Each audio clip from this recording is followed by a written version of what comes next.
Hello boys and girls, it's Aunty Mimmi here. Today our fun little book is called Jenny's Surprise Summer. Sounds fun, doesn't it? If you've not already subscribed to the channel, please do so now. Then sit back, get comfortable and let's begin. For most of the year, Jenny lived in the city, but in the summer she visited her grandmother in a house by the beach. Summer was the best time of all. It was a time for bare feet and seashells and swimming with the gulls.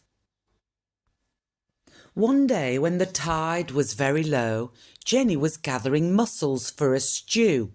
She didn't notice that the sky was getting darker and darker. Suddenly, a thunderstorm raced across the bay. Waves pounded the beach, the wind howled, and the rain fell like icy needles. Jenny ran to hide in her secret cave. On sunny days, the cave was a wonderful place to play. Today it was cold and dark and frightening. Jenny huddled close to the wall, trembling. All at once, she heard hissing and growling behind her. She turned. 4 green eyes were gleaming in the dark. Jenny started to back away. Then the hissing and growling turned into meowing. Jenny discovered that the gleaming green eyes belonged to 2 tiny kittens. They looked just as frightened and cold as Jenny. She picked them up and gave them a big hug. Then she took them inside her shirt to get warm. As soon as the storm was over, Jenny started for home.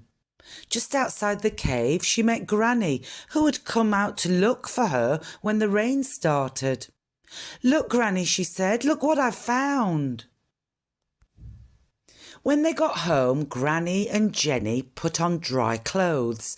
Then she gave the kittens a dish of warm milk and settled down by the fire. Jenny decided to call the orange kitten Pumpkin and the grey one Smoky. As she stroked their soft fur, she thought about how lucky she was to have found them. "I've always wanted a kitten," she said to Granny. "Now I have 2. That night, Jenny's parents telephoned. She told them about the wonderful surprise she'd found in the cave. But when she asked if she could take the kittens home with her at the end of the summer, all her parents said was, "Well, we'll see." For the rest of the summer, Jenny played with her kittens. She climbed the apple tree with them, built sand castles for them to knock down, and took them fishing in her little boat.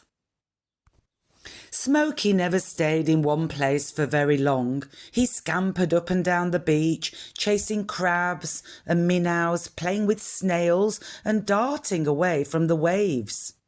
Pumpkin was happiest sitting in Jenny's lap. Every night Smoky went hunting out on the beach, but he was always back by morning, and every night Pumpkin slept at Jenny's feet. As the end of the summer drew near, Jenny began to worry. She would be going back to the city soon. What if her parents said she couldn't keep the kittens? The night before her parents came, Jenny couldn't sleep at all. The next day, Jenny was glad to see her mum and dad, but when she asked about the kittens, her parents said 2 kittens would be too much trouble in an apartment. Jenny was heartbroken. "Well," said her mum finally, "maybe 1 kitten would be okay." But Jenny loved both kittens. How could she decide which one to take? Jenny took the kittens up to the attic and sat down on Granny's old steamer trunk. Pumpkin curled up in her lap and purred. Smoky chased balls of yarn and pounced at shadows. Jenny scratched Pumpkin's back and watched Smokey play. Pumpkin is quiet and calm, she thought, and Smokey is lively and bouncy. Pumpkin likes to snuggle up at home, and Smokey likes to hunt and romp on the beach. All at once, Jenny knew the answer. Jenny went downstairs. I know which kitten to keep, she told her parents. She picked up Smokey and held him tight. Then she handed him to Granny. Smokey is a beach cat, Granny, she said. He'll be much happier here than in the city. Will you take care of him for me? Of course, Granny replied. He can keep me company until you come back. I think you made just the right choice. As Jenny started back to the city with her parents, she hugged Pumpkin. She knew he would be happy in the cosy city apartment. And next year, when she came back to Granny's, she and Smokey and Pumpkin would all be together again, ready to look for new summer surprises. Well, that was a wonderful book today, wasn't it, boys and girls? I do hope you enjoyed it as much as I did. As always, be kind to one another, look after one another, and try and have some fun every single day. Until next time, bye-bye.